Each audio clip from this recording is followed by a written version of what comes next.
喜逢大运，闪耀山河。本节目由茅台1935冠名播出。哎呀，我们新朋友来了！哟，你们好！杭州有很多这种流传甚广的爱情故事。今天是在拍婚纱照哈，我们能一起拍吗？这也是。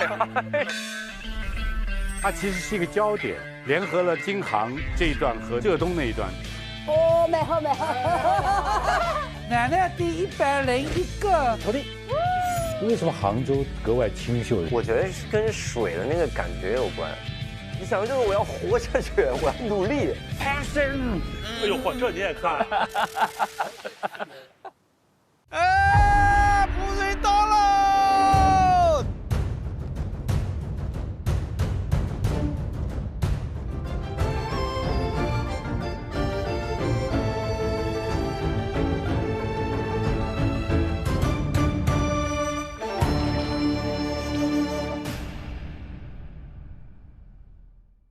喜逢大运，闪耀山河。本节目由茅台1935冠名播出。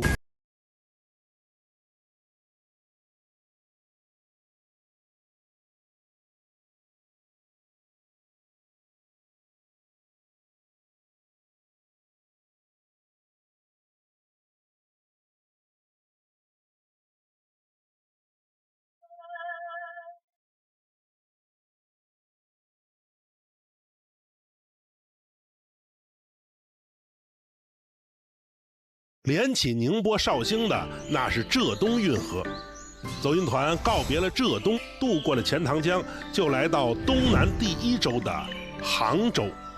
隋炀帝开凿大运河那会儿，杭州就是南端起点。杭州美景盖世无双，杭州那就更重要了。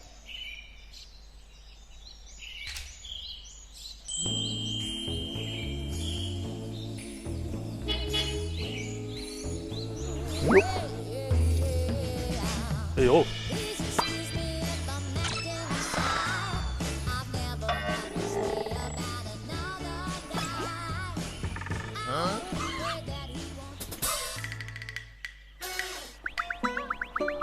您这是藏什么呢？我都不是。这挺好玩的。袁老板，哎呀，刘洋老师，来梁老师，来，你今天好帅啊！朋友们，年龄一眼就看出来了，年龄里边有一棉卡。您这个衬衫棉坎肩儿，完了以后配一冲锋衣，这谁给您搭？行不行？这是老绅士3件套，是吧？得有一棉卡。老磕了我这是。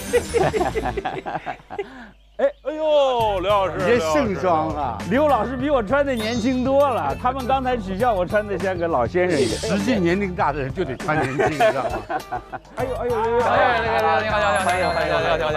张嘉京老师，我装的很厉害的。哎，这装不，这个新人风格很猛啊！哎呀，太厉害了！难道不应该这样吗？嘉京老师是城市建筑，但他是像个艺术家，你知道吗？就是有的时候去冒充什么摇滚歌手啊，冒充艺术家，他实际上会唱歌。但是你本来就是摇滚歌手。那不是，上次在阿那亚的时候，我们玩的时候，就是先上去弹唱完了，他都说你是搞音乐的，我说不是，我是建筑师啊。幻影飘渺在耳边，回旋向天际。哎呀，我们新朋友来了！哟，哎呀！快，车已经到站了，请上车。老师们好。哦，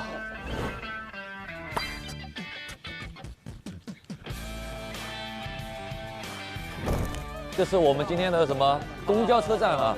袁老师好。Hello，你好。老师好。一下子就把平均年龄给拉低了，不是，他把平均颜值拉高，对吧？对，特别好。我这儿有3条线路，咱们可以选一下。3条线路，这个咱们叫路线盲盒，这是一句英文。英文。来，英语老师给说一下。对，来，2字儿，就一单词儿，叫 river 不 river。还有一个中文字 river 是什么意思 ？river 就是冷。那我选这个了。所以我觉得 river 不 river， 挺难读这个。相声生涯就此结束了。说 river 不 river， 不说 river 也 river。那咱先说这个吧，谁选这个 river 不 river？我已经选了，我已经选了。好啊，那咱俩正好也一起。您二位，对，那好，把这个票。这个我好。好嘞，这是第二个啊，你是年少的欢喜，这我得来了。我也想去。哦，人家跟年少有关。他是年少，我是欢，不是，我是嘚。你嘚瑟，我嘚瑟。那看来剩下的就是我们仨了，好不好？我们就是乔、龟、乔。哎，那两位乔是不是区分一下？两个人都是乔，不知道谁是谁了。我是小乔，小乔，大乔，他是大乔，我是老乔。哎，曹操，杨老板就是懒二乔啊。懒二乔，乐朝夕之与共。哎呦，可以了，那咱就分组完了。那我们就出发吧。出发。杭州美景盖世无双，走运团先去哪儿呢？大运河杭州遗迹繁多，腐蚀皆是。不过有这么一座始建于明末的石拱桥，300多年来都是走运河到杭州的地标，那就是拱辰桥。走运团杭州站的行程就从拱辰桥开始。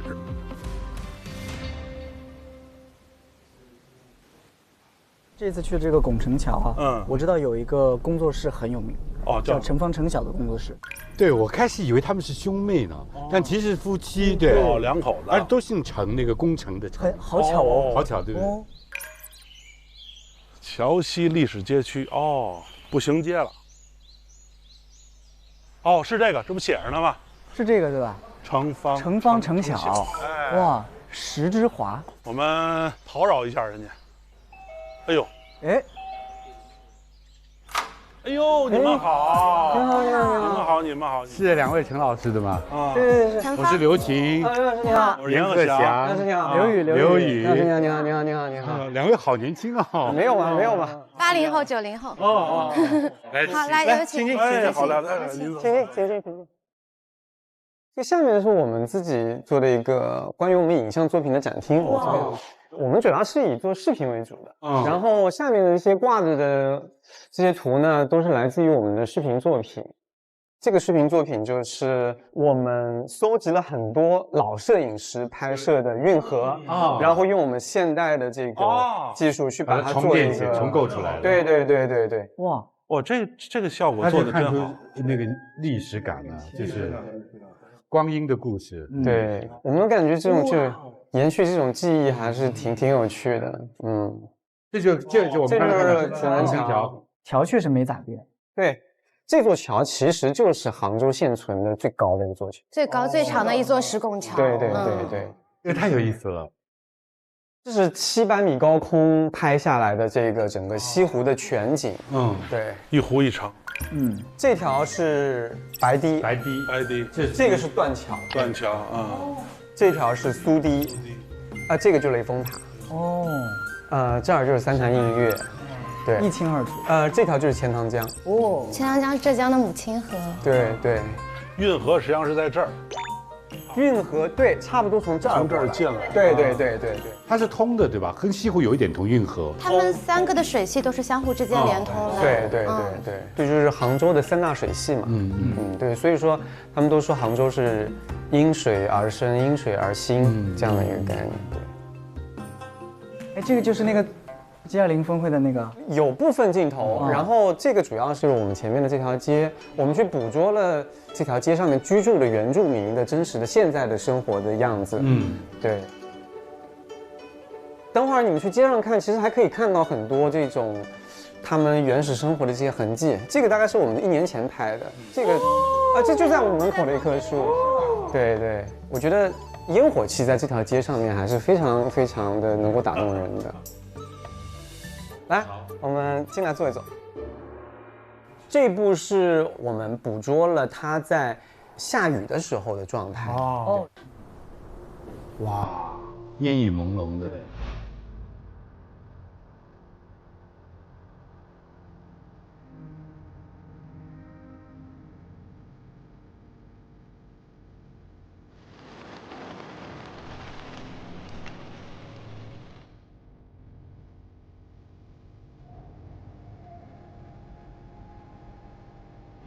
哇，这个升格，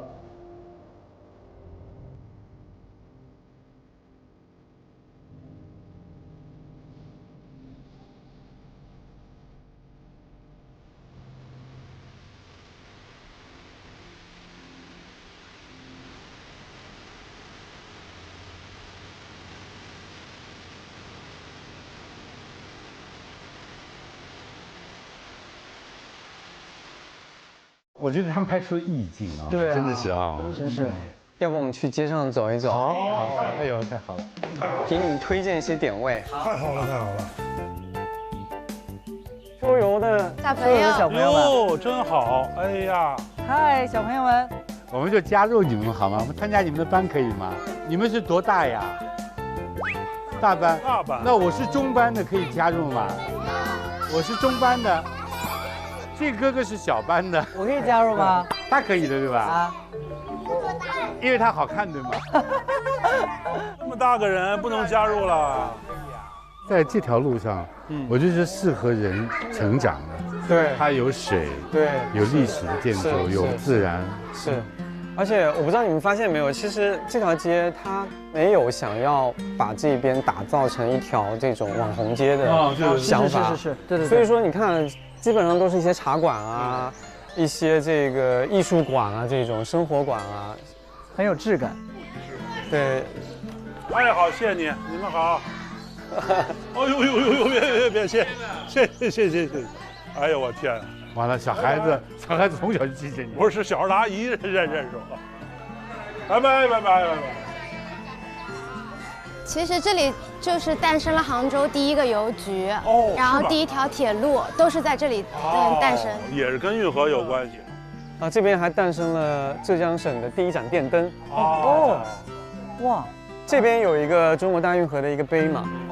地标，它其实是一个焦点，是一个枢纽，对不对？对，联合了这个京杭这一段和那个浙东那一段，就是和宁波的那一段。对，是的。然后这边我们可以看到那个拱辰桥，它已经近400年历史了，是1631年建立的。哇，这个真是很壮观。之前老的时候，其实这边都是他们我们现在叫商圈嘛，那个时候叫商埠。一个商埠的繁不繁荣，它就看你这个桥高不高啊。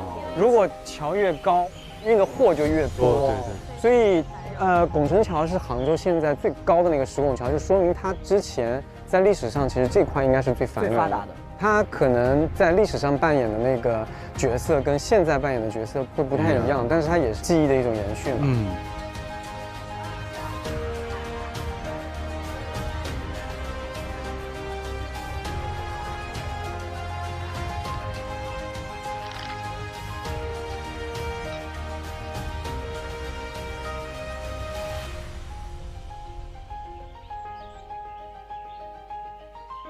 这个下面有2个神兽，这个神兽它叫公父，它是保佑吗？镇水兽，镇水兽。然后它现在的功能呢，其实是防撞。其实我们为比如说运河也好，为桥溪留下这些影像，从小的说其实是在保存我们自己的一段记忆。对。往大的说，可能也是一座城市的记忆。所以我觉得。这种延续延绵的这种感觉特别好。我现在就想象你们俩到老了的时候，携手在这个桥上走，然后跟过往的行人说，我们俩在这拍了一辈子拱辰桥。会的，那是非常浪漫的一件事情。对。我今天觉得最幸运的是，我们跟一些人共度了一段有温度的时间，而这段时间它既是现在此刻的，又是遥远的历史的。文化的发生了深刻的关联。我觉得所到之处的旅行最重要的，不仅是要看到景物，而且要看到人。看到人的时候呢，你就会觉得这些景物都是活的，它是有温度的。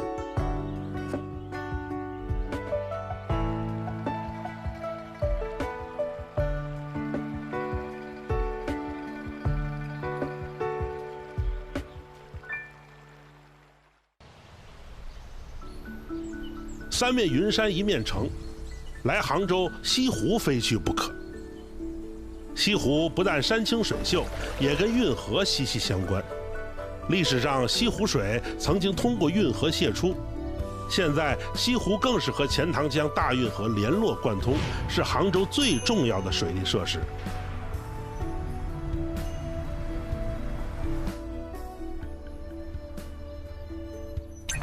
一心，你之前来杭州多吗？不多。你之前在杭州待很久吧？对，我在杭州是上学，然后工作前3年在杭州。咱俩人就开开心心玩。这是我们的第一站。哦，来了，哦，第一站，旁边西泠桥。我们要去这个地方。我仔细一看，发现这儿还有标着爱心，标个爱心，我不知道他们那儿有没有，可能跟这个就有关系。你看那个地方就是最美转角，最美转角。它正好能看到整个西湖，然后山塔什么全在那儿。你看最美的时候是这样的，这样的哦。对，因为两边还有树，它一旦黄了之后是特别美。黄了之后有这个落叶更好看哈。对。这个就叫1314路公交车的最佳拍摄点，有层次感，很舒服。好浪漫啊！咱爱在那儿拍照打卡。哦，真的很多人在这里拍婚纱照哈，这应该是一个非常出名的拍婚纱照的地点吧？问问人家。哎，你们好，杨哥好。Hello， 结婚。开始结婚，就是今天是在拍婚纱照哈，不，这真是废话，真的是。那我们能一起拍吗？这也废话。我能加入你们吗？就是你们为什么是选择在这里拍？就是西湖的景比较好。西湖的景比较好看。有一个街景。但你们知道这是最美转角吗？我就明显就愣了嘛，愣了一下。啊，那你们知道这边那个公交车站的传说吗？有1314公交。是，如果一起坐这公交车，就会到达同一个目的地，就会一起下车，一起下车，都是在这目的地。想问看你们是哪几个？我们是一个找到拍婚纱照的人，然后送出大礼的节目。对，恭喜两位送出了我们的祝福，非常恭喜你们，谢谢大家。没白看你的节目。是的。烂梗。是的，我们是闪耀吧大运河，跟大运河有关。我们就走一路大运河，我们俩被选在就是走这个西湖浪漫路线，然后看到两位非常浪漫，祝两位百年好合。百年好合，1314，漂亮，感谢，加油加油！好，不打扰你们了，我们手吗？当然，谢谢。拜拜，继续拍，拍真好看，真好。拍人地狱。西泠桥算是逛完了。西泠桥逛完了，来了。我们应该去于曲园纪念馆。于曲园纪念馆啊，清末著名学者于越的住宅。曲园是他的字号，对，书法艺术自成一家，字儿真好看。我印象特别深的就是于曲园老师60多岁掉牙，我发现夫人也掉牙啊，就很悲悯，然后说咱们把牙就放在后面，然后是埋着2个人的牙，埋了2个人的牙。就一直放在后面，叫双齿冢，就在后面。齿冢是明朝的时候有一个将领，他去出征之前觉得自己可能回不来了，然后拔了自己一颗牙给自己老婆留个念想。对我回不来就埋这个牙，然后果然没有回来，然后他夫人就把这个牙埋在这个坟里，相当于亡夫的坟。尸骨找不着了，就是一个牙，所以就叫齿冢，只能留一颗牙齿。这边就是双齿冢啊，觉得还挺浪漫。走，我们去看看双齿冢，是不是在后面？双齿冢的话跟双有关，怎么找啊？双齿冢怎么找呢？它有什么标准？它不可能就是2颗牙齿一放。这有2棵树哦，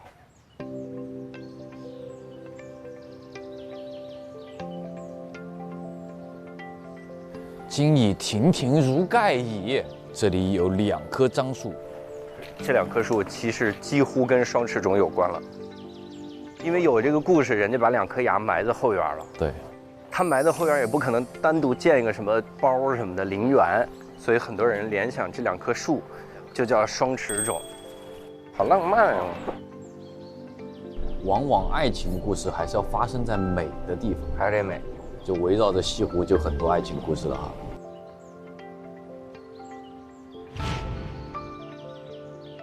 坐车吧， 13、14，太对了。来吧，我给你介绍一下。19年8月7号，推动了首辆爱情专列杭州公交1314路。这中意巴士啊，它象征着中意两国的友谊。它为什么叫中意巴士？因为我中意你，对我中意雷呀。哎，上车。你好，你好，你好。爱的城市，这个浪漫地图可以。哦，你好，你好。哦，这有个浪漫地图哈。对。浪漫地图。哦，你看。每站都跟浪漫有关，你看断桥有白娘子许仙，沟山桥社，陈端生，清照亭，李清照，有万松书院，雷峰塔，三生石，法喜寺，双头桥，月夜殉情，哇，这每个故事都好浪漫呢。那这公交车1314就跟爱情有关。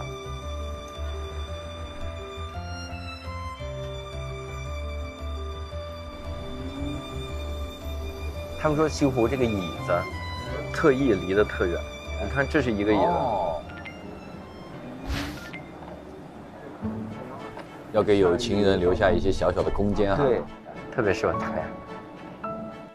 我喜欢这样的线路。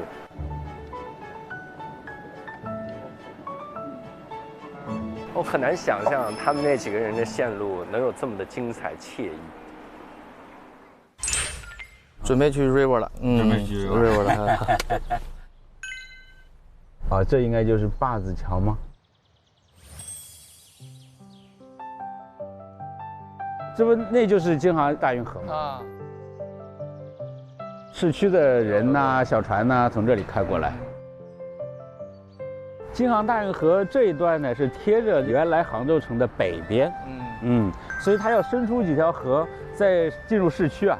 才能连起来，就相当于当时的支路啊，一条支路。对，那个时候的河就是现在的路，就是现在的路。对，因为现在好多大城市的河路就是以前的河填掉了。对。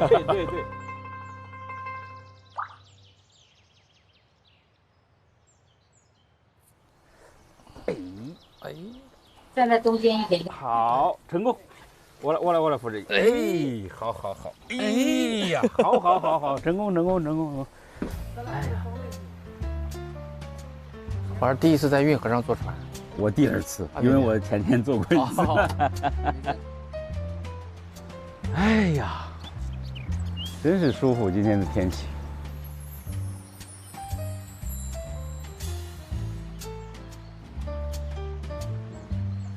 哎，一个船过去了。这个就是公交车，这就是公交车，这个就是3块钱的，对吧？这个3块钱是从头坐到尾，它是和公交系统接入了吗？刷卡、刷手机都可以。这真的是公交。对，真的是公交。今天早上啊，我在那儿乱翻书，还翻到苏东坡讲一句话，他说：“天下酒客，杭州为最。”就是天下收那个酒税啊，杭州这个地方是全国酒税收的最多的。咱们今天看到这么多水，这个视觉上的水非常美，那是自然生态的天然之美啊。其实味觉上水也可以很美，用它酿造出来的茅台1935，酱香醇厚芬芳，那又是技艺和文化之美，又有生态保护，又有美学追求。哎呀，咱们这一趟我感觉是美极了。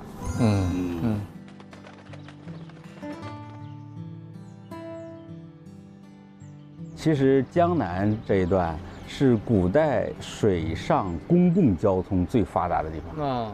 你比方说这里有一个市镇，有很多人生活在这里吧，那他到县城去，往往就会有班船，有1艘船或者2艘船，早上开过去，晚上开回来，或者呢是晚上开过去1夜，然后第2天早上到这个目的地。就那个时候的高速公路。对，就等于说你个人不用单独雇一个船。公共交通吧，你上船就固定价钱，等大家人到差不多了，然后就开船了。现在这个水上交通也是成本最低的。对，快，对，特别运那个重东西。对。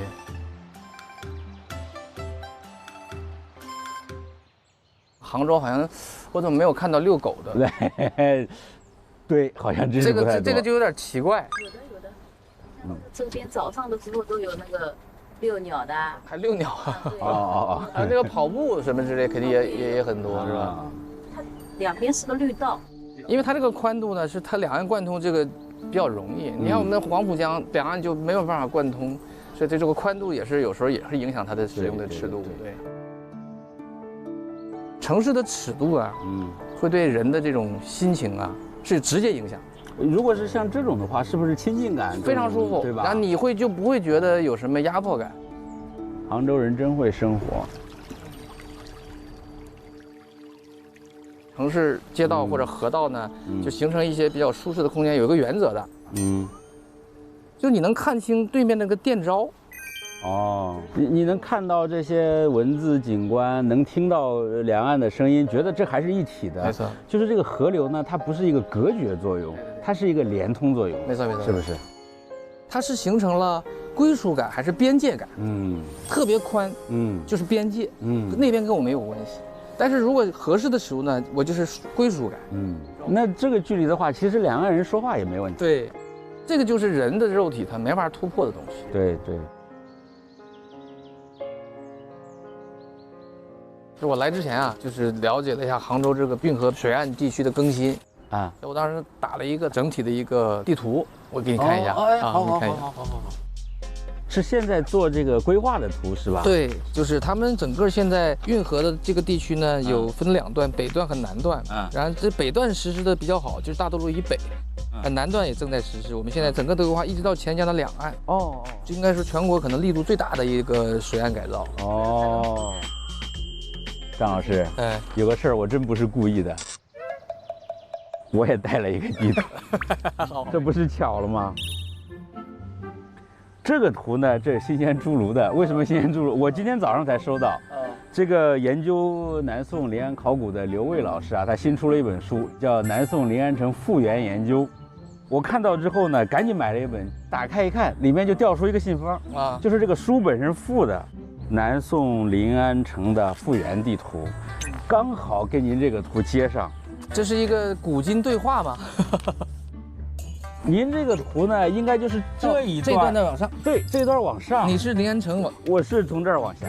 你看现在的郊区变成了城区。对。然后这个运河变成了内河。对。这个很有意思啊，这个古今交融在一起了，能看出发展。对。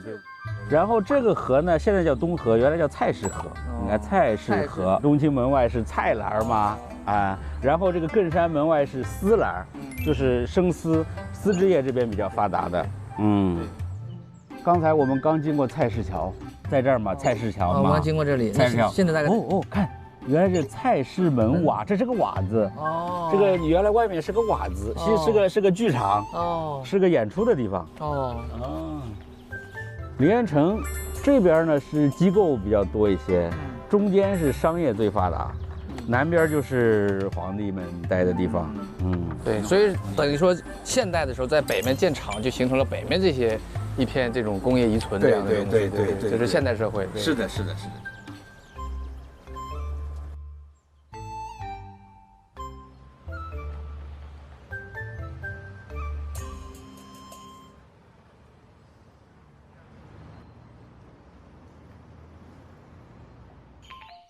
这是哪儿？这是一个好像是非遗汇集的一个小院儿。您好，各位老师，欢迎来到我们这个百年老字号老刀食品。老刀食品。我也是我们省级非遗工坊的创始人。省级非遗工坊。差不多。我们住清水4年。运河的作用不光是交通，这里河网密布，居民临水而居。就说杭州自古兴盛的丝织业，那就离不开水，其中最有名的叫清水丝棉。走运团在一个小院里发现了它的踪迹。那么第一步，我们把这个剪子放在这边煮熟了，直接煮。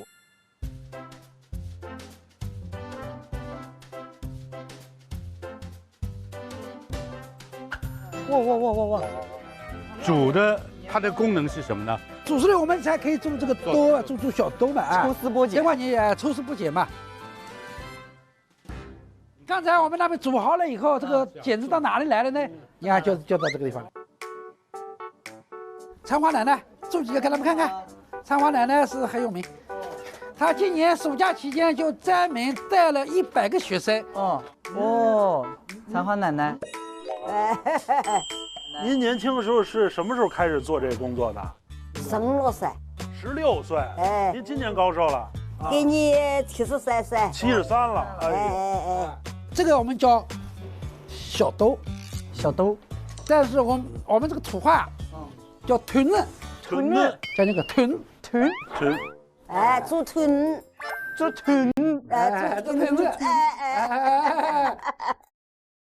我们也来做屯。奶奶，你教我。奶奶教这个小宝宝。好，那大拿来弄拿。跟奶奶一模一样的。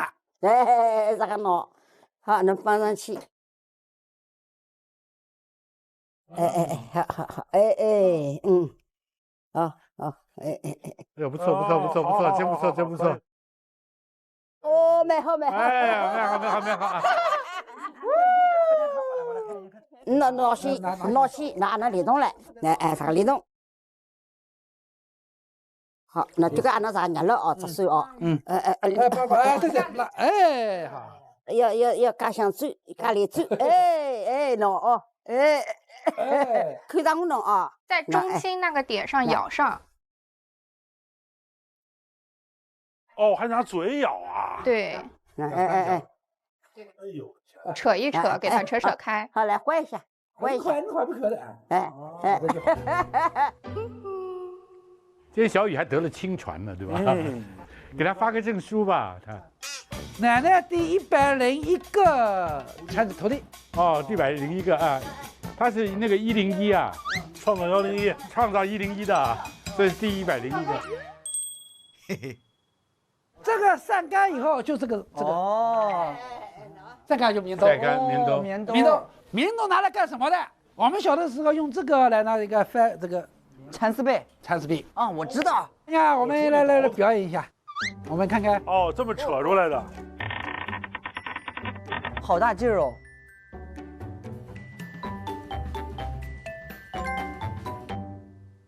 然后给它对半扯开。对半扯开。就分开。然后这样子。哇。这就撑开了。拉，对。它这个韧性非常足，是吧？哇，好像那蜘蛛网。就这样，然后盖上去就行了。这就算铺了一层。对。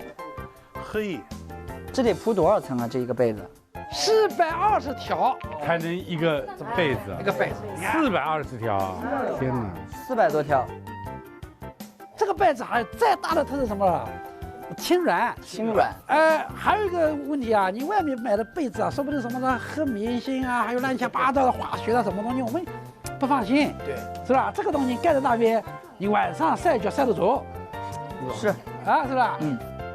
现在我们去运河边体验一下正宗的清水丝棉。这个是我们的河布头。河布。外头河布头，这个河布头呢？不对。河布头我们家户门口都有河布头。但是我们这个河布头呢有个特点，这个河布头为什么有个平的地方？对，为什么呢？做这个清水丝棉的，专门清着用。专门做清水丝棉。为什么叫清水丝棉啊？一个，我们运河水就是要活的，你不能在这池塘里的水，要活水，活水才清。真的，而且呢，要做清水丝棉的时候啊，这个小船呢不能化固。这个河布头一经过的话，搅混这个水。所以说我们这里的丝棉叫清水丝棉，老底子真正的丝棉一定要在运河里面的活水来进行操作。我们这个参花奶奶已经在开始了。好，你们俩赶紧吧，我就做观察员了。我坐这儿。好嘞。行，可以。你拉动那个人光，这个鞋垮对了。这个太难，被累了。就是你要用腿支撑住这个，支撑着这个架子。这样啊？这样吧。这样。那这个慢慢就放出来了。还没。那，那。我知道。小雨肯定要在水里拉比较好。我想敷个面膜。啊，敷个面。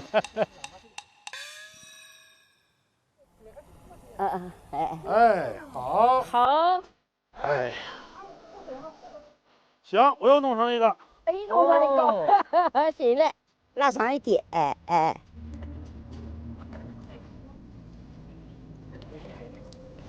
小鱼还是聪明的人，一学多快，你看。好，小雨成功了，行，好，成功。小雨成功了。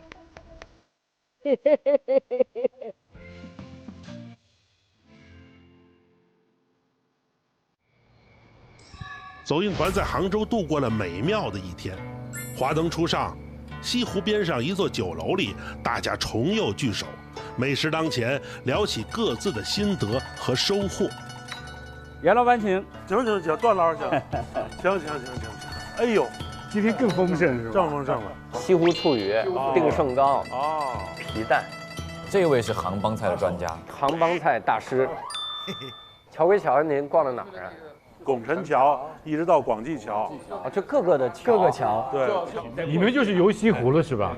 对，我们可太游西湖了啊！头发刚擦干是吧？头发刚擦干，哪个游西湖啊？这是游西湖。哎，对。咱们现在闲聊就吃了。好，大家开吃吧。太好了。小雨多吃。这个醋鱼怎么没有人吃啊？刘玉，你吃过醋鱼吗？我没吃过。你赶紧尝尝，赶紧尝一下，趁着还温乎。但是听说它是一个比较有挑战性的，都是魔幻化的，是吗？怎么样？好吃。早期的西湖素鱼是切块的哦，然后放油在里，可能简单的煎一下，然后再浇这个醋汁啊。我觉得现在网上有很多对这个鱼有点矮化的这种，有矮化是吧？有点妖魔化。哎，对，有点妖魔化它的意思。但是要说妖魔化西湖醋鱼啊，我得说清朝人就开始说西湖醋鱼不好了。哦，真的。那个袁枚，古往今来最著名的美食家之一，他就说。这个西湖醋鱼过去很好吃，现在已经不行了。结果后来，凡是你找到早期的关于西湖醋鱼的资料，每一条都在吐槽，都说这个很有名，然后大家都很好吃，但是现在不好吃了。但他们说的那个早期的做法和现在不一样。早期不是用鱼，我不一样。早期叫西湖醋啊。没人吃，我们鱼都吃。哎呦。哎呀，这个镜头必须剪出来啊！哎，对。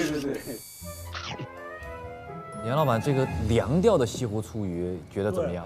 西湖凉醋鱼，俗话说得好，西湖鱼凉着吃就特别的就特别好吃。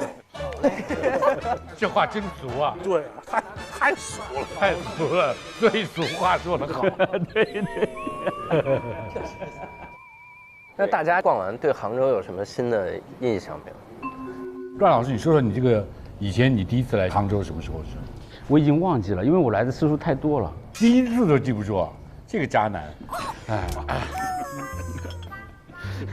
我错了。那您印象最深的一次是啥时候？这次，这是标准的渣男，这更渣了。在这一次之前，印象最深的呀，有一次呢，我们有一个朋友，就是带我们坐这个小木船在西湖上。但是呢，他带了一个效果很好的大音箱，然后呢，在西湖中间给我们放民国时代有关西湖的歌曲，大多数歌曲是现在很难找到、听不到的。但最有意思的是，他特意让划船的这个少工划着这个船经过那个苏堤下面的桥拱。经过那个桥拱的时候，那个回声的效果一下子拉满了。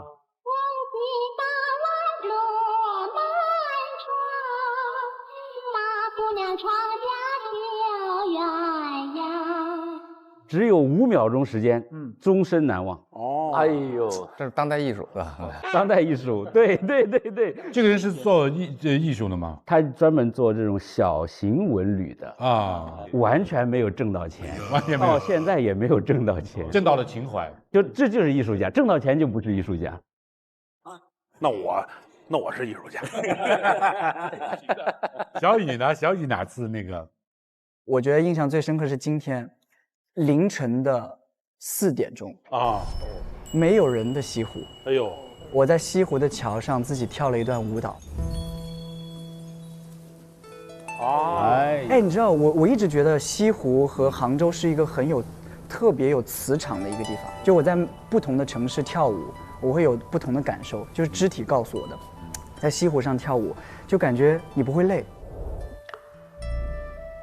看到那个日出，慢慢的从这种黑的天到这种碧蓝的天色，然后湖面上起了一层薄雾，又有几只麻雀和飞鸟，一边放着音乐一边跳舞，那个感觉真的太棒了。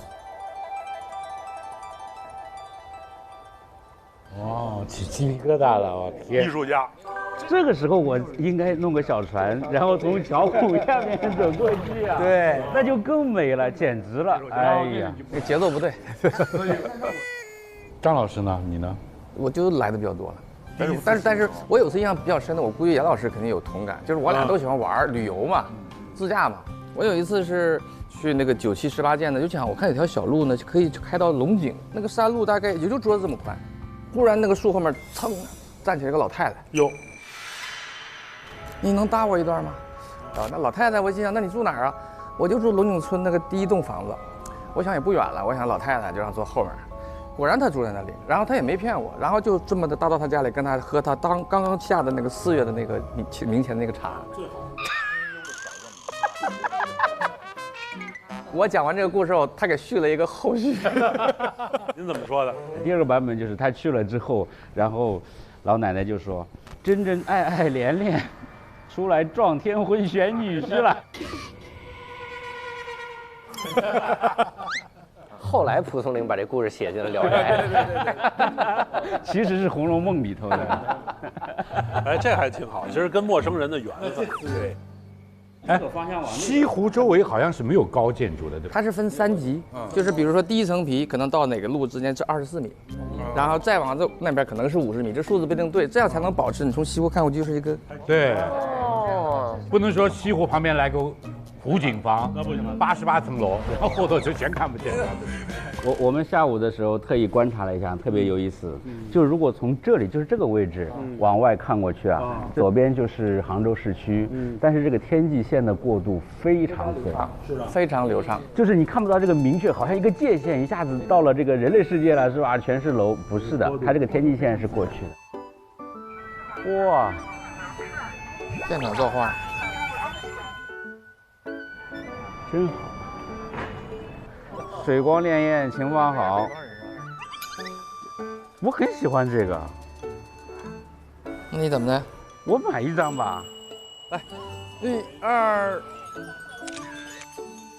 累克不累克？对对对对，一朵芙蕖开过上盈盈。哎呀，所以我们就感慨，像杭州这样的环境啊，有这么大的天然山林和这么繁荣的城市在一块儿，这是世界非常少有的。对。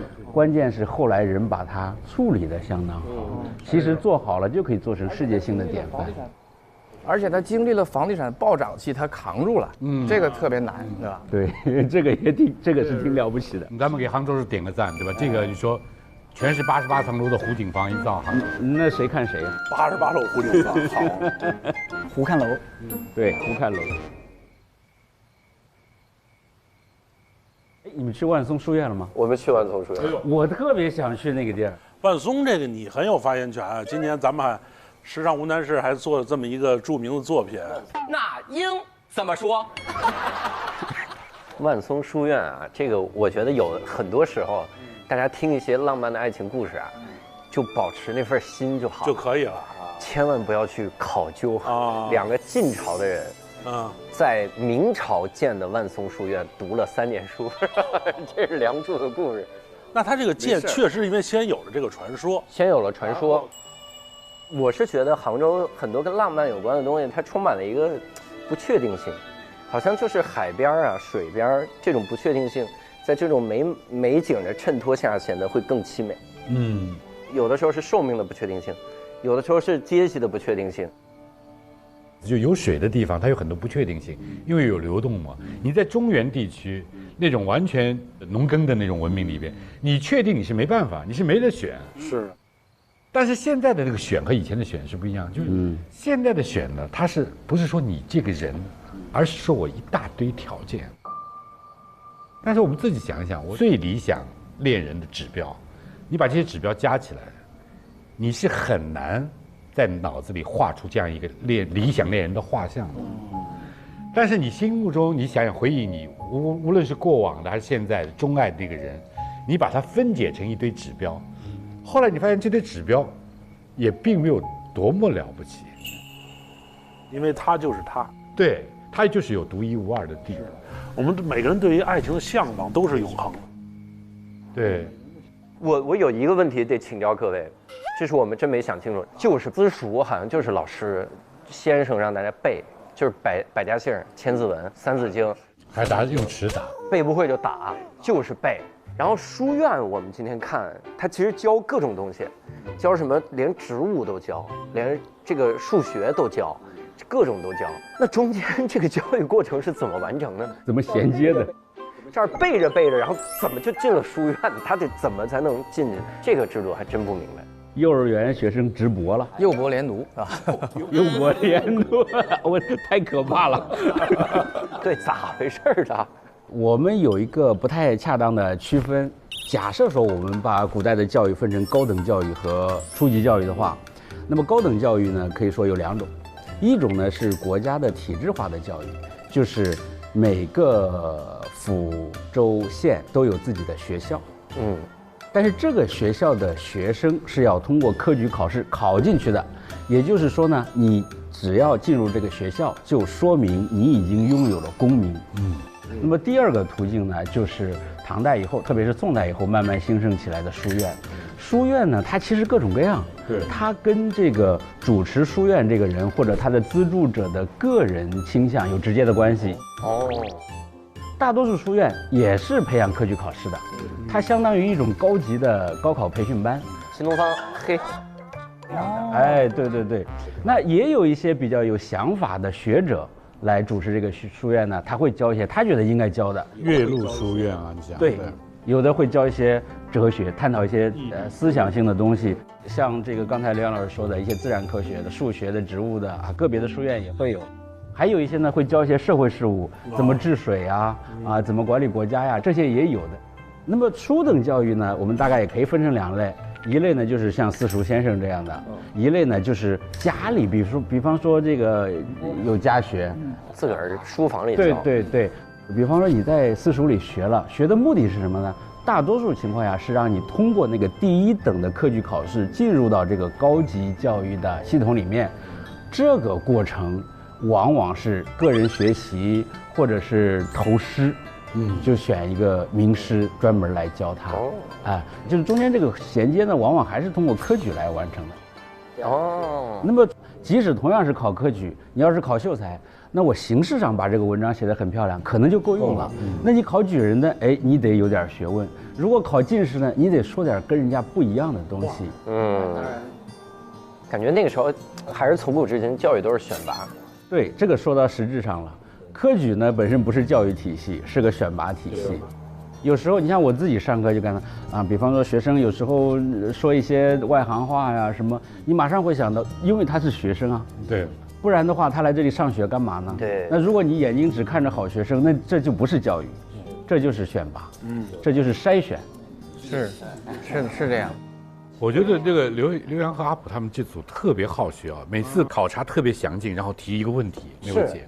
真是好学生出来的。对，我不希望这样的学生。你不喜欢这样？压力大呀，马上就对老师的压力大。对呀对呀。您喜欢说外行话的学生对吧？哎，对对对对对。您说杭州这个粥它甜吗？哎呦，这么外行的喜欢吗？杭州和龙舟谁快呀？对，这种可以。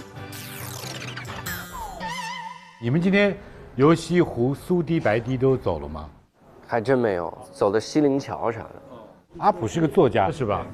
我知道有的人喜欢白居易，有的人喜欢苏轼，对不对？也争他们高下。你怎么看？你是苏派还是白派？这站对了。我觉得苏轼还是豁达一点吧，豁达那种感觉啊。我其实从创作上特别受白居易的影响。哎呦，因为白居易坚持，我写的这个东西，老太太都得看懂啊。原来是这样啊！就我自己讲段子也是，我说我这个段子不能是那种，就是有一种优越感。我讲出来之后，很多的词儿一说完，一部分人笑了，然后另一部分人懵，然后这部分人看那部分人懵更笑了。我说不能是这样的，要求一个老少皆宜。对，就是讲出来用词都得是大白话，然后有一种聊天的感觉。我感觉他们是两种人吧，对，就是白居易是比较顺，但是这个顺呢，他也能接得住嘛，生活的也非常的有意思，然后也有很多作品。苏东坡呢，他的人生非常不顺，可是这个不顺呢，他也接得住。苏轼确实是非常博学了，什么都来一点，什么都爱吃，到哪儿去了，别管生活多惨，先想着怎么吃，这一点呢，这是我的人生偶像。不过在杭州呢，都叫白居易、苏轼叫人家老市长，因为他们不是在这儿做了2首诗就走了的，确确实实是做了实际的事情的，确实是有功于杭州的，哎，而且你看我们张老师还看的碑都刻着白居易写的，第一句就是后来当刺史的人须知，对啊，是我这市长虽然当得不错，但是后面当市长的人听听，下面有4条。规定给你们。哎呀，我很喜欢这个风格。您看啊，他一开始就说钱塘胡适刺史要知这4条，据列如左。根本不是那个文人，我要描写一下景致是，就是说以后在这儿当官的人的注意事项4条。您看。凡是放水灌溉土地的，每减1寸，水位每减1寸，可盖15余顷。哦，这样控制那边的水位不能过低，也不能过高，也不能涝，也不能旱。对。他把规范先定了。对。其他虚的咱别玩。对。故不闻其言啊，欲读者亦晓。就是好好说话。对。他说我为什么不用那些文学性的描述？为了让大家清清楚楚地知道这个西湖应该怎样管理，用理科男的方式。因为这个是直击我们这很多学科的痛处，文章里都是数字，具体的制度规章要怎么做清清楚楚。这个今天是感触特别深的一件事，为此我还发了条朋友圈，是吧？说这个很有，跟段老师交流，我们俩因为学科差得很远，反倒是碰撞起来，哎，这个挺好玩的。我觉得旅游就是得带着段老师，对，要好多地方你真不知道的。我觉得他就是那个行走的百科全书。哇哦！啊，对，今天对，在那个航空公园，我们俩聊这个教育，我就给了他一个建议，就是你们按朝代、按时代，比如说讲一个隋唐，你让那个学生总结出3个颜色代表隋唐，这样可以激发他这种文史类学生的一种艺术思维。我们说书是拿颜色代表书。对，说隋唐我们叫说黄脸啊，黄脸就是秦琼嘛，因为秦琼是黄脸，说包公案就是说黑脸，那窦尔敦就是蓝脸，说蓝脸。对，张老师说这个给我启发很大，我一下子想到什么呢？我脑子里蹦出一个词儿，就杭州呢是一个彩色的城市。朝鲜人崔普他沿大运河走了一趟，他说这个南方人和北方人区别很大。他说南方人，特别是江南地方的人呢，就喜欢漂亮。出门都带化妆品，他说的是男的。他走到杭州呢，当地人就说你去洗个澡。此地人爱野容，就是这里地方人喜欢长得好看的，你这灰头土脸的，对吧？很不好。为什么杭州格外清秀，人愿意漂亮，干净，施粉黛？有请浙大毕业生来回答这个问题。哎，而且你现在在北京了，对。我觉得是跟水的那个感觉有关。我看那个西湖的时候，我耳中那声音就是越剧的声音，就是有一个人在唱，就是你看那个西湖，你也感觉风平浪静，很风和日丽那感觉。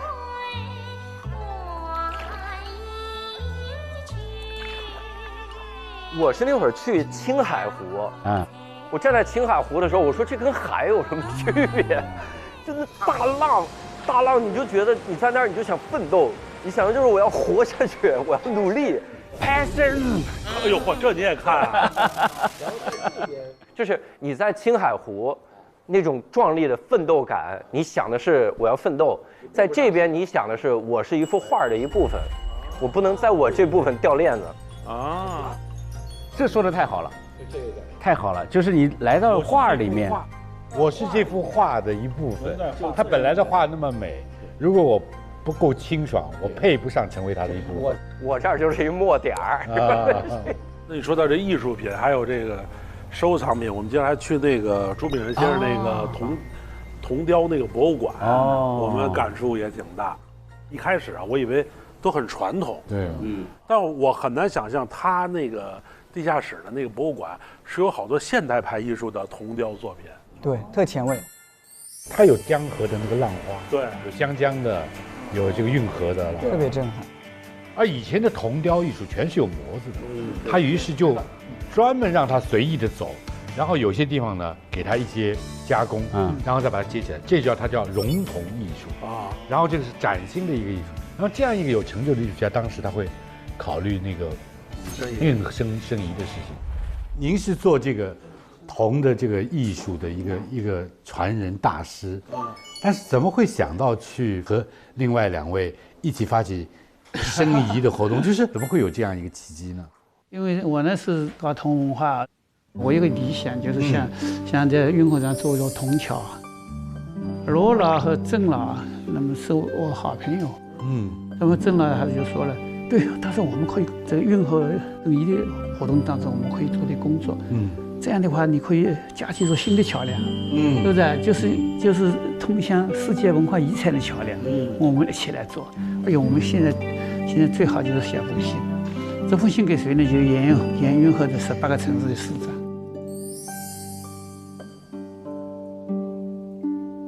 然后你们发起以后，有好多地方响应了。对对对，因为原来这个运河呢，因为它流经那么多城市，那么多省。再加上它那么多的这个管辖机构，对，各自为政，不是为政，它就是没形成这个合力。这封信以后呢，其实就形成了这个政，大家集结起来。马上第2年全国政协两会，它就开始通过了，就是运河保护与生移活动。这个活动就是全国就是走运河，就第一次中国京杭大运的考察。那么。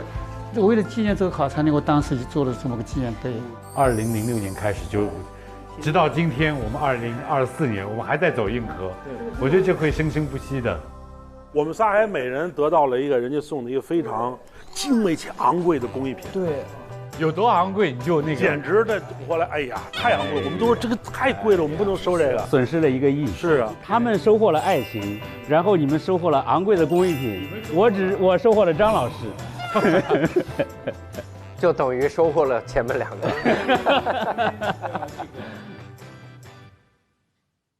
就是我觉得江南的文人，士大夫这些人，他还是有非常强的这种公共性，这种公共情怀，有公德心。对，他就是不光是专注于自己的行业、商业一点小事情，而且他有精神关怀，有公共关怀。这个我觉得还是特别重要，有那种从下而上的自发性，是，这个特别重要。今天在那个复议舱，你讲了一个很复杂的一个协作社的一个入股模式。哦，那个是我最感动的，其实我都忘了，因为我已经被张老师冲昏了头脑。那个你可以讲，那个真的有意思，感觉是个非常高级的一种组合方法，你可以给大家讲讲。我们去了一个粮仓，我们原本以为呢，这可能是运河边上漕运的粮仓，但是去了之后才发现呢，它建立的时间非常晚。待会儿我觉得这个前提知识一定要给大家讲。漕运、漕粮到底是什么？好，漕粮呢就是把粮食从产粮食的地方运到京城去。那一方面供给这些朝廷啊、文武百官，一方面呢，它也可以运到全县去养军队。这是这个大运河的，其实是本来的设计时候的功能。为什么这个粮不叫黄粮，叫漕粮呢？因为它通过漕河运行的。说到这儿还得多说一句啊，就是我们今天说大运河，但是古人很少说大运河。大多数情况下说这是漕河。漕河。好，你再讲那个精彩的故事。我讲到哪儿了？看到那个以为是漕运的一个那个运输站，以为有仓库，结果其实不是。结果呢，它其实不是。因为它建设的年代已经非常晚了，已经快要到清末了。这个时候漕运呢，已经基本上名存实亡了。哎，为什么要建这个仓呢？因为杭州在近代经历过一次非常大的劫难。你看，我们今天看杭州啊，我们很少找到比较古老的历史建筑。原因就在这儿啊。但是呢，在这个战乱结束以后，这个地方社会就要恢复呀。怎么恢复？就是有很多地方士绅，当然在政府的支持下，他们组织了这些大量的慈善组织。这个粮仓就是当时做的其中一个设施，很感动。哎，在这儿门在这儿。这就是南门，复义仓。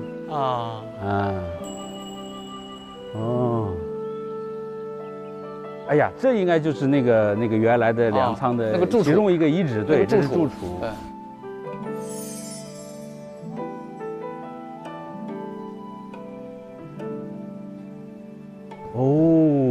那边的那个住处应该就是像这样的柱子，一个一个的立在上面的。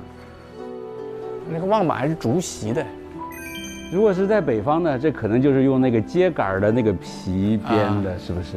对，南方就竹子比较多。我从建筑师角度看得出来，那个粮仓搭建的是非常潦草的，一看就是赶活赶出来的，就不像是为了一个100年的粮仓建的一个漕运的东西。哎，您看这个董事会，首会多少多少，头会、2会、3会，就是他起的会，然后呢，大家先出这份钱，第一次先把钱给他，等于一种金融互助。对。第2年呢，大家每个人再出几块钱，就给第2个人，第3年再给第3个人。所以才叫复义仓，是吧？义气的义就是这个意思。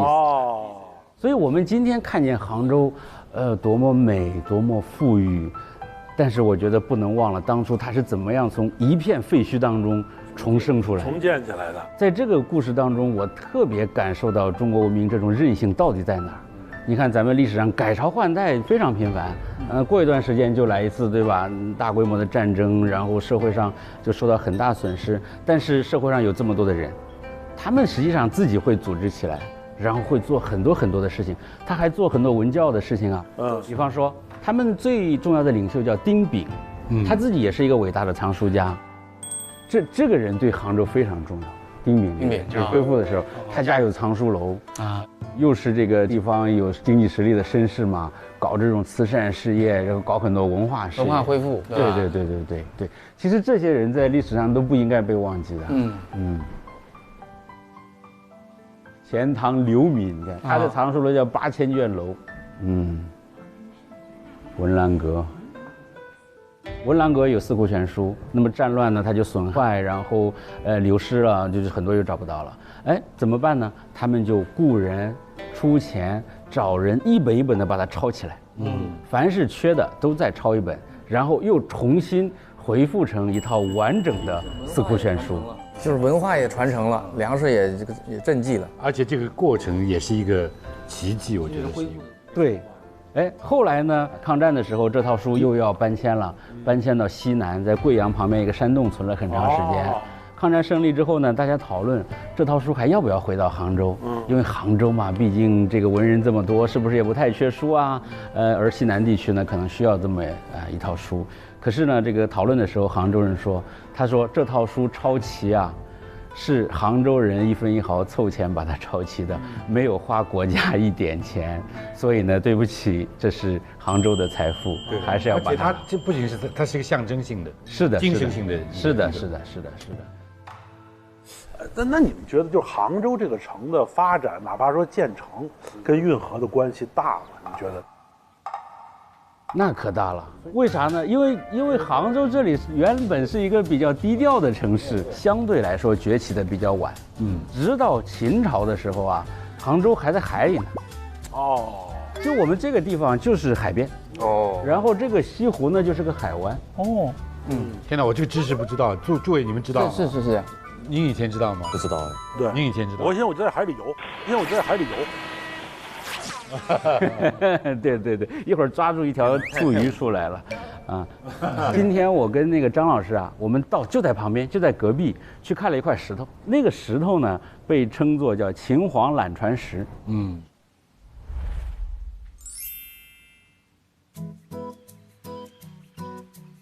就是这块石头吧？对，看着有点儿，不过也没多大呀，感觉。不过下面有个落差，可能也不算太小。哦，这是这样立着的一个，其实这里并不是它这个最底边，只是露了个头，其实下面还有点距离的。啊，上面肯定历代有过不少加工，你看那里就挖了一块，对，这里打了孔，包括打了孔，它很有内容的。说是秦始皇来的时候呢，走到这儿。一看这海湾呐，非常广阔，本来想从这里渡过去祭拜大禹陵，但是呢这里波涛汹涌，实在是过不去，他呢就沿钱塘江往上游，到了阜阳的某个地方，从那儿渡过了钱塘江去了绍兴。所以这个地方呢有点像什么呢？就是大陆的尽头啊，大陆的尽头，到这儿再往东，包括杭州市区啊，包括海宁、海盐呐，以前都是海，就是在秦朝的时候都是海。看到这个也觉得确实沧海桑田。那对，以前这个海边，现在就跑到人家家后院去了。这个石头，我想起好玩的事儿。其实我第一次看这个，西湖边上我来了无数次了。这个呢，我都甚至是第一次听说。我呢是在书上看到过啊。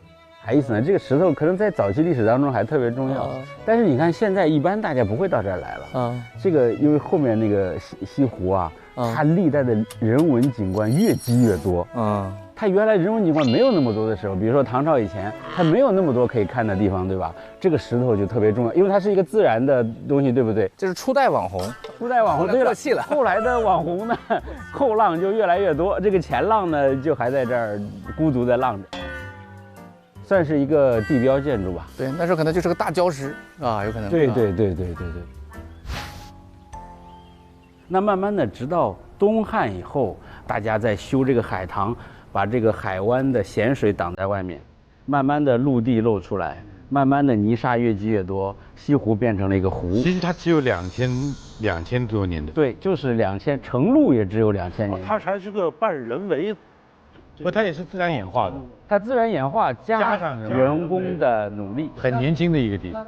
那它什么时候崛起呢？它其实就和这个运河修过来有关系啊，对不对？隋炀帝把运河这个一直连到杭州，把尽头放在这里了。那五代十国的这个吴越国在这里苦心经营啊，包括到宋代，那有一个历史机缘呢，就是很长一段时间这里没有发生重大的战乱，改朝换代的时候呢，这里就和平了，等于是。有很多人还避祸的这个。对，所以呢，基本上到宋朝的时候，这个杭州才超越绍兴，和苏州并称江南两大中心。然后在近代化的历史上，它其实挺大作用的。对，就是跟运河，然后从这边可以接到宁波那边，然后有很多进口的东西。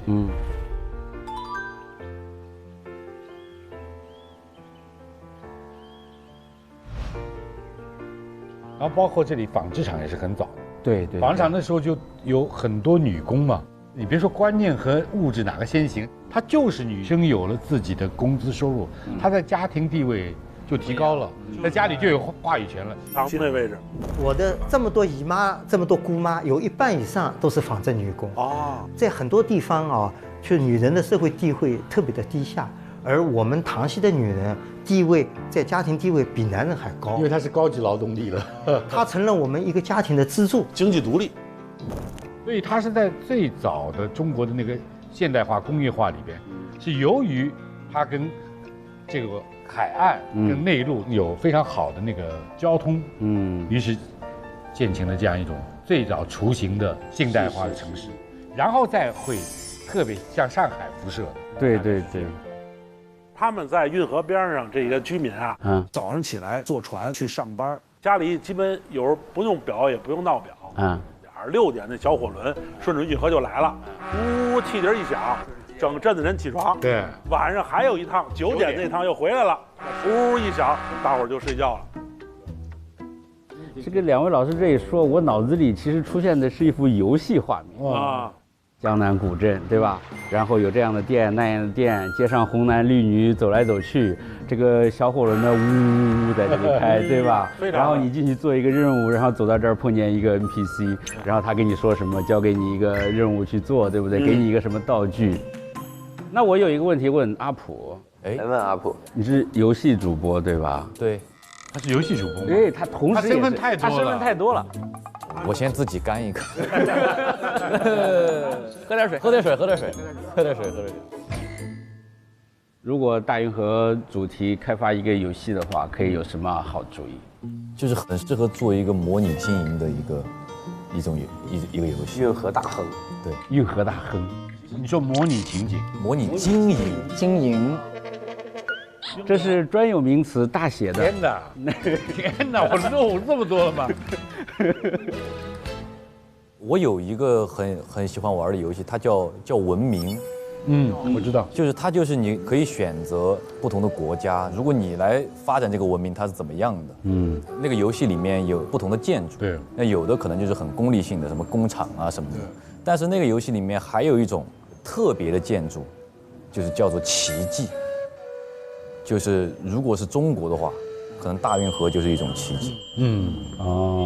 当你选择其他文明的时候，这种奇迹大部分是这种自然景观。但是你选择中国的时候，大部分那种奇迹建筑，都是这种人文创造的这种基建工程、构筑物或者什么这种。这个是我印象特别深刻的一个地方。我为啥要问他这个，请教他这个问题呢？因为以前呢，我们老说，这大家是通过什么渠道了解历史的呢？是通过小说啊，通过电视啊。现在已经完全改变了，通过综艺，通过游戏。有一次啊，我们不是做过一个全球史的节目吗？跟这个一些小朋友讲起来这个世界历史的一些有意思的。我觉得我已经拿出压箱底儿的东西。Passion， 第一句话他们就说我知道。我说你怎么知道？他说《刺客信条》。哎，对，都有。我灰头土脸的走了。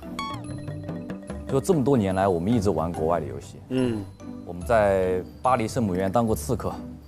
对，在加勒比海盗打过海盗，甚至参与过诺曼底登陆，但是我们就很少踏足于这个神州大陆上。终于出现了这么一款以《西游记》以东方文化背景的这么一个大型的一个所谓的3A 级游戏。就所有单机游戏玩家就是会有很强烈的认同感。把它跟运河关联在一起，就搞个大的推到搞个游戏叫 River River。其实运河，因为它背后其实可以提炼出一套世界观出来的，而且有非常现成的游戏规则嘛，其实是挺适合改编为游戏的，我感觉。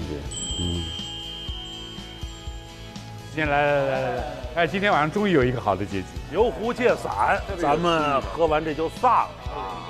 好。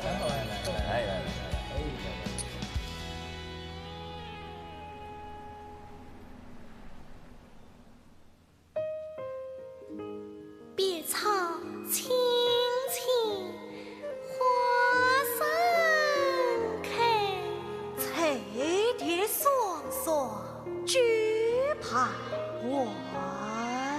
千古传颂，声声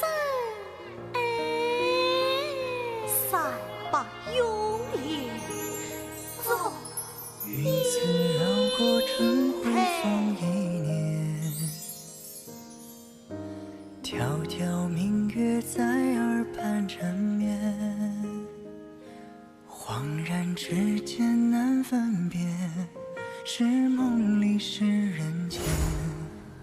余生执手漫过岁月，与你的牵绊，可是也无憾。爱与恨不过是情字为难，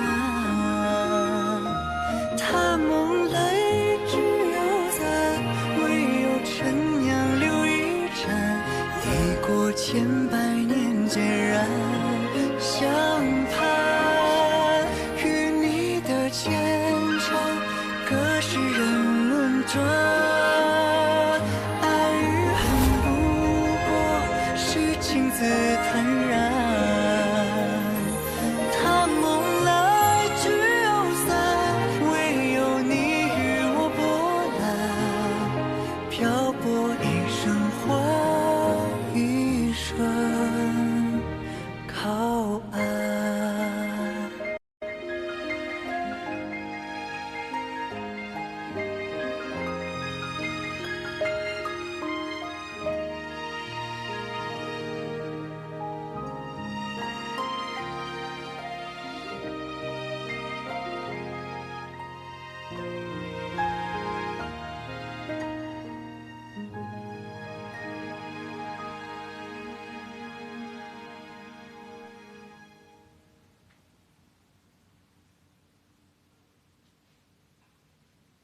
天下3分明月夜，2分无赖是扬州。扬州这座被水波温柔环抱的城市，生来就与大运河有着千丝万缕的关系。走运时空之旅的下一站，便是这座大运河的原点城市扬州。二位是第一回到扬州来吗？您给介绍介绍。哎呦，这扬州可是好地方。您一看就是老扬州啊。老说这个里九外七皇城锁，我这还是北京的词儿。这是我们本地最好的老浴室，扬州浴室。有师傅，我不胜利。隋炀帝陵遗址公园，你好啊。今天就要我给你们做义务讲解。对了，我考考你们。问他，问他，我一下子就要被问住了，怎么办？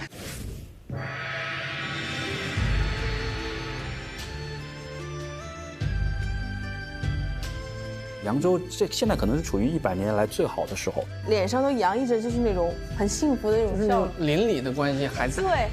其中时空穿越给我选呢，我希望回到唐朝的扬州。哎呦！哎呦我天！哎呦！啊，龙舟！哎呦！这个扬州人太会玩了，不得不说。1月6日，我们同闪耀吧大运河一起，扬州见。